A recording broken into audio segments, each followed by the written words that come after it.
Hi, everybody. Welcome to another episode of Environmental Social Justice. Today I have a special guest, Dr. Frank Luntz. He is a political and communications professional, and he also coined the term climate change in preference over global warming. So welcome. Thank you. I'm sure that most people are not happy about it, even though they use the terminology now, and it represents a complete change of heart. Yes. Change of science, change of knowledge, change of wisdom.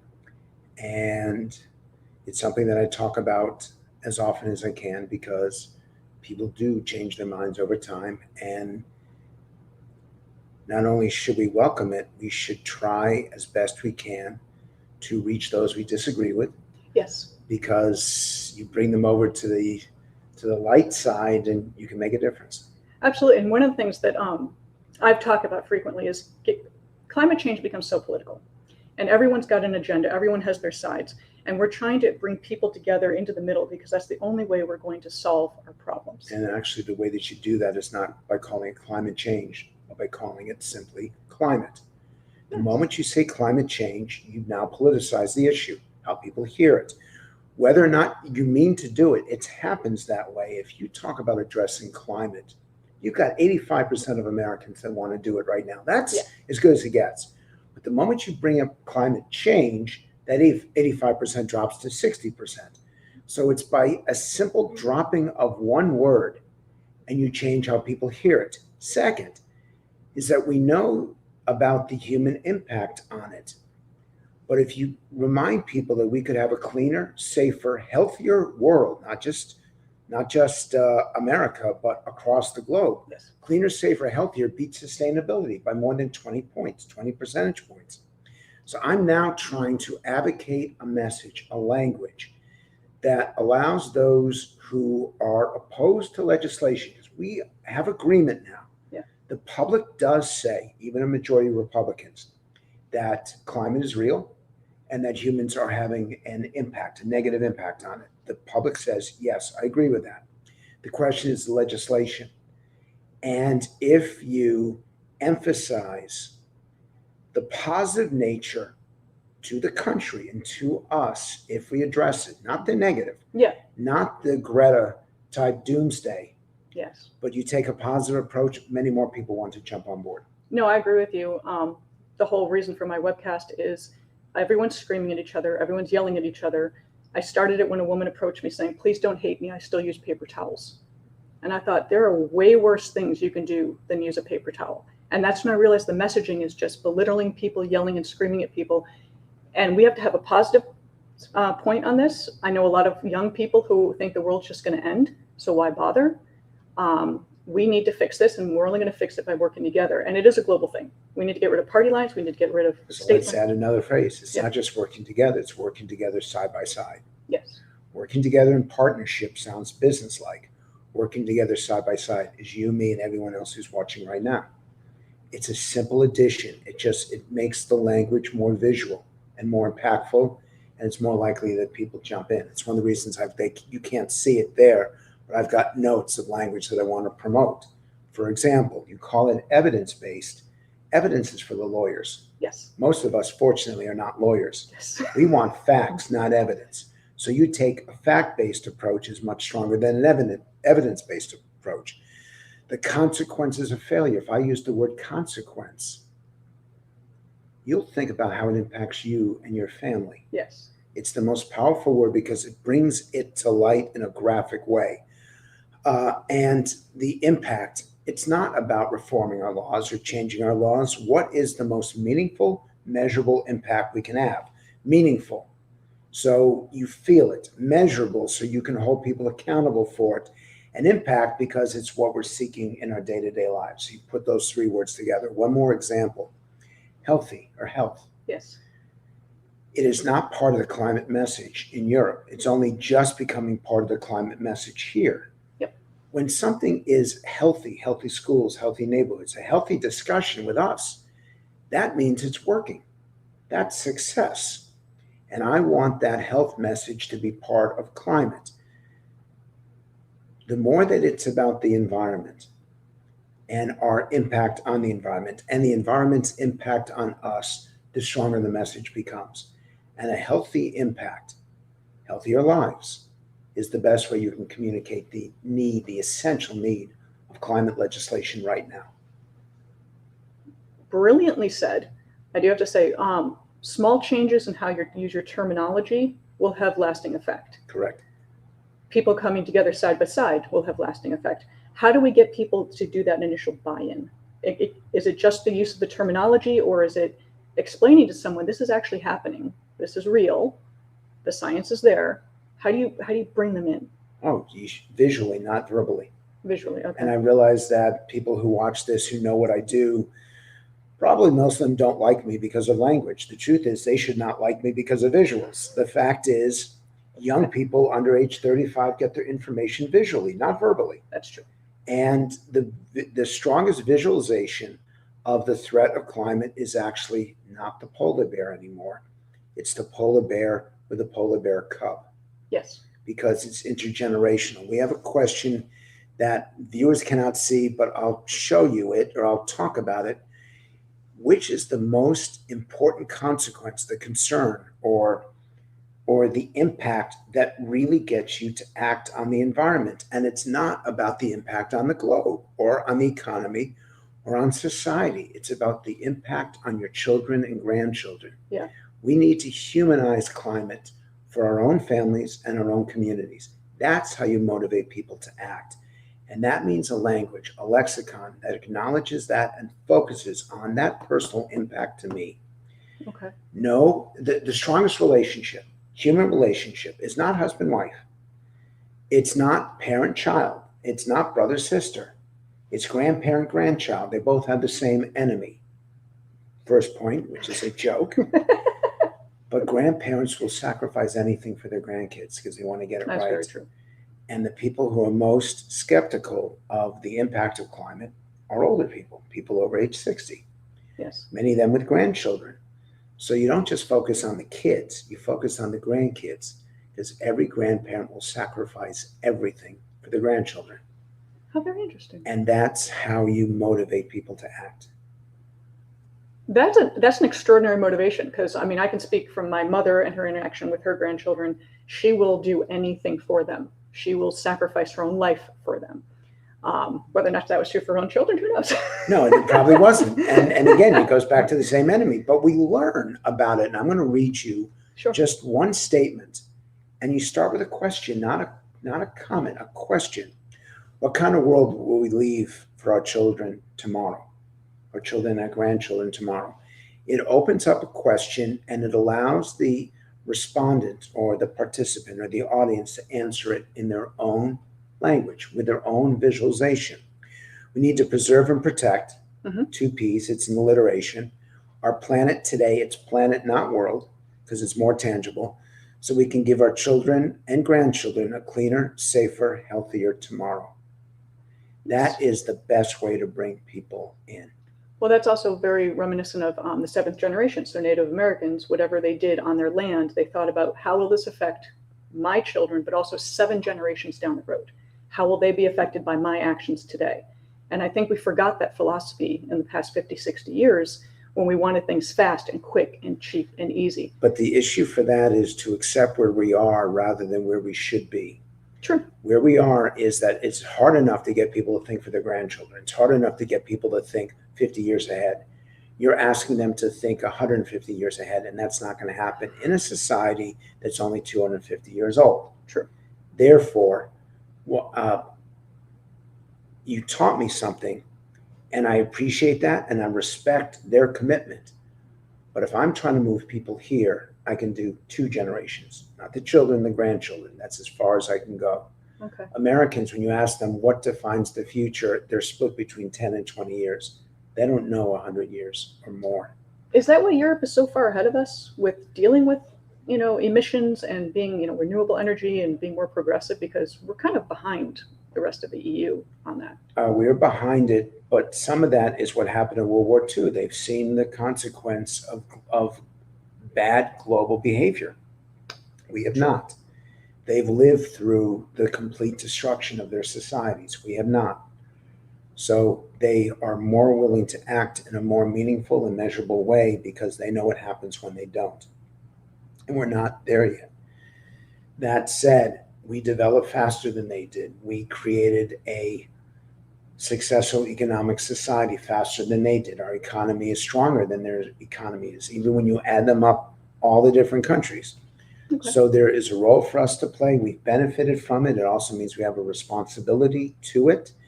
And I'm pretty proud of Europe in its role in this. And I think we have a lot to learn from them. And I think we should be operating together, Yes. side by side, because we know it's not happening in India and we know it's not happening in China. No. So it's going to be up to us. But there's a challenge there because there are so many Americans who will say, yeah, I'm all on board if China's on board.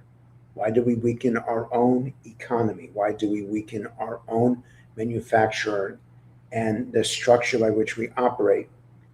Why do we weaken ours when China is not willing to do theirs? When we can take all these coal plants offline, Yeah. but we have no impact when China's putting even more coal plants online.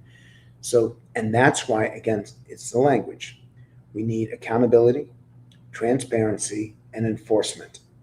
Accountability, so if you break the rules, you're held responsible. Transparency, so that we know that when they're breaking the rules, and enforcement, so that when you say to a country, you're going to be held responsible for this, they actually are. And there's not enough of that communication. Now, would that be a policy issue where they have to issue policies that you will be held accountable for the following, like ESG, environmental social governance? A lot of banks kind of said they were going to do things. It resulted in the SEC investigating Goldman Sachs. Deutsche Bank got raided.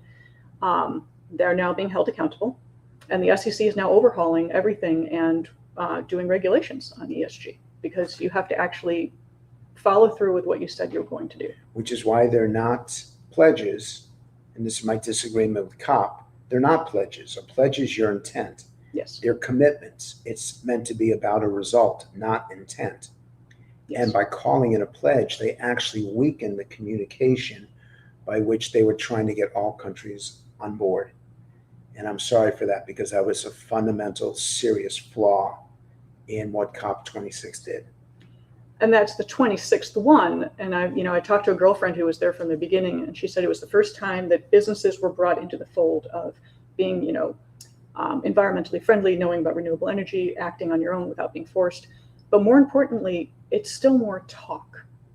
It's still more discussion and surveys and research. We kind of know what needs to be done. So what's that trigger going to take to actually act? It's going to take global leadership of people who are willing to articulate that this isn't, in fact, a sacrifice, that this is much more of an investment. Sacrifice is about giving something up. In the work that we have seen in climate, it's what you get, not what you give up, that matters. That is very important. That's a brilliant new way of thinking about it. A lot of this bothers me because I think that the organizations that are so active in this, they like to flog themselves. They like to, we're going back to nature. We're gonna reduce our electricity. It's all about giving stuff up. And make no mistake, you can't do this pain-free. Sure. But if that's what you're leading with, you're never going to get people to follow you. And they need to know the benefit, not just the cost. And there's this desire among many environmental groups to basically beat themselves up to demonstrate their support, that they're for real. And that's not how our brain works in this country. We have to have the carrot and the stick. There has to be a balance in everything that we do. We can't just go off energy right now, particularly with what's going on in Russia and Ukraine. And make no mistake, if we're not balanced in our approach, we got two issues that are happening both at the same time. We have to act because we're at the tipping point climate-wise. We see this every day across the globe.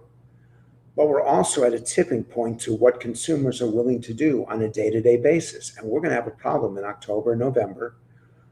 Russia turns off its natural gas. We don't allow people to explore it here, and then the price gets out of control. Yes. And there has to be an approach that respects both situations at the same time.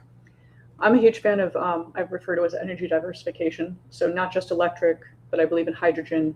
I did have a rather intriguing conversation about nuclear. I used to be very much against nuclear, and the woman I spoke to is very, very knowledgeable.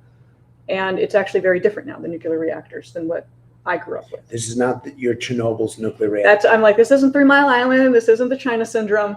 This is actually a very different process of way of doing it, and very little radioactive waste, actually, because that was another concern. It's small little pellets, not just huge amounts of drums of contaminated material. So we do have the ability to provide energy. We just need people to actually implement and act and get it done. And hopefully with these all these new climate initiatives coming through, that will provide the funding and the incentive to get these things done, because there are many brilliant people working on these things. They just need to be able to take that step forward. But to be factual, most of this does not need an incentive. The only thing is the U.S. has not approved a new nuclear facility. No. And it is new nuclear. It is not the same technology. As you say, it's not the same process. And we are basically putting ourselves in an impossible situation. We're closing off some energy without bringing other aspects of energy on board. Yes. We are saying that you have to use less. Which is impossible. We're using more.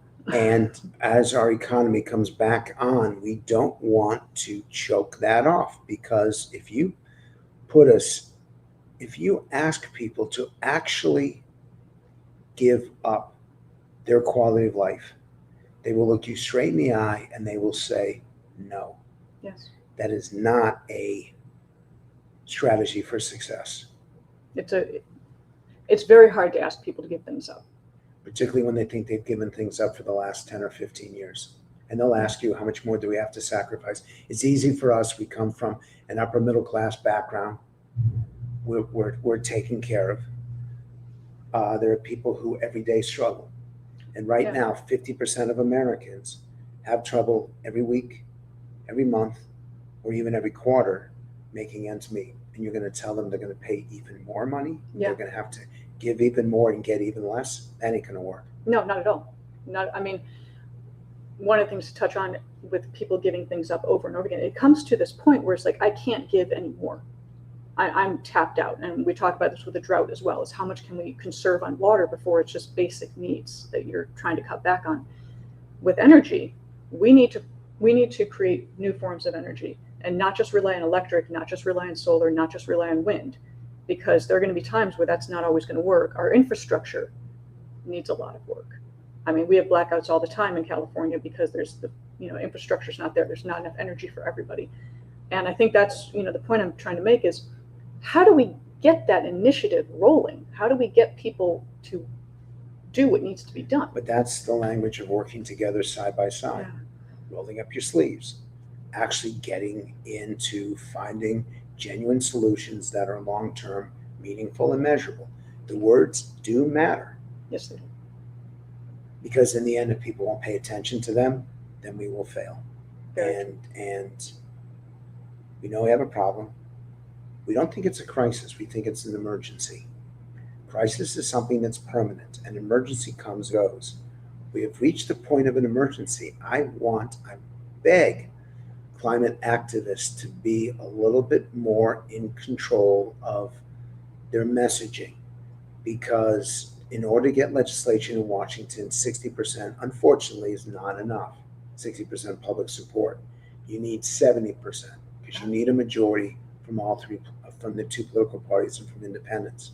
Therefore, you soften a little bit, just a little bit, in the extremism of communication, and you replace it with just a little bit of how we all will benefit if we make the right decisions. Very sage advice, actually. And you're the word guy who says it's not what you say, it's what they hear. The problem is that they're not listening. So I've got this: Republicans are more difficult than Democrats, which, by the way, is different in Europe. In the UK, the Conservatives are all on board. It's Labour that's hostile. Really? Because they're more likely to work in factories. They're more likely to work in industries, in less clean industries. Okay. They're working class. So the Labour voters are the ones who are hostile to making decisions on climate. It's the left that is the problem, and the right is more likely, politically to be engaged in this discussion. That's interesting. But one of the things we looked at for Trump voters is the idea of, why should I trust you? Yeah. They're less likely to trust the scientists, much more likely to trust farmers, much more likely to trust people who actually work outside, and much less likely to trust the science and the scientists who research it. So it all has to be about credibility. Yes. And that requires a different level, a different sort of communication. So we just need to do better. But you can do better. Yeah. You start with, why do I benefit? And then you go to, why does America benefit? And the language behind it is, I'll give you a couple more here. I've not done this before. No, I appreciate the information. This is actually very important that people learn how to communicate. It's not emissions, it's pollution. Yes. I started my career in pollution. Well, then tell your colleagues who will watch this, stop talking about emissions, because emissions is a piece. It's not good, but it's not awful either. Pollution is all awful. Yeah. And we don't accept any, we can accept small emissions, but we don't accept small pollution. Just by changing it from emissions to pollution, you change how people hear you. Well, that's interesting you mentioned that, because when I started, everything was pollution, pollution, pollution, contamination, and then emissions, people started using that terminology. So I guess reverting back to pollution is really the strong messaging that needs to happen. Correct. So people can see that this is actually a very severe, dire emergency that we're in, crisis rather, where we need to fix it. Correct. And the pollution, contamination, particulate matter goes in the lungs, people get sick, and then that's a whole social justice issue as well. With people in certain communities where they're around the pollution more frequently, they have long-term lung issues and then health issues overall. So it does come full circle. Another example is, I know they like to talk about smart energy or an intelligent approach. That's insulting to people who don't agree. And there are intelligent people that challenge where we are right now. The best way to communicate is by taking a responsible approach. And by doing nothing, by definition, is irresponsible. Yes. That, once again, is changing the lexicon of climate activists to something that is more effective and more impactful. That is very important. We need people to be more effective and more impactful, because a lot of people I talk to, they're very angry. They want things to change, and so they have a meeting, and they have a study, and they, consultants do some work, and then they write a paper, and we have lots of papers that tell us what needs to be done. So now we've reached the point where, hopefully, with this bill that's going to be passed, hopefully that will take place. It's quite a bit of money. I believe it was, if I have my numbers in front of me, $369 billion is on the table. That would be impactful. It's a serious commitment, and it's a commitment, not a pledge. And we need to see what the results are. Yes. Not just about solutions and not about ideology, but there needs to be accountability, transparency, and enforcement. Transparency, I'm a huge fan of. I think that needs to happen more frequently than it has been in the past. I do know a lot of people that are working in this field that have gotten corporations to be more transparent with their emissions pollution, which is, impactful for people to understand what's going out there, what's happening, what needs to change. So I think people are beginning to embrace this. We just need more of a heftier push. And I thank you for your time. This is remarkable. I appreciate the tone and the questions, because this is about getting it done. Yes. It's not about performance. It's not extreme. Yes. It's attempting to solve a problem that is now an emergency, and that affects every single person who will see this podcast. So, my pleasure. Every single person on the planet. I mean, this is side by side working together, because there's no boundaries. Pollution doesn't care if you live in the United States or Canada or London. They don't care. Or what side of Sunset Boulevard you live on. Yeah, or what side of Sunset you're on. It's everywhere, folks. This is happening to all of us. So thank you very much for your time. I honestly appreciate it. Very grateful. And guys, I'm Wendy Nystrom, host with Environmental Social Justice. You guys have a great day.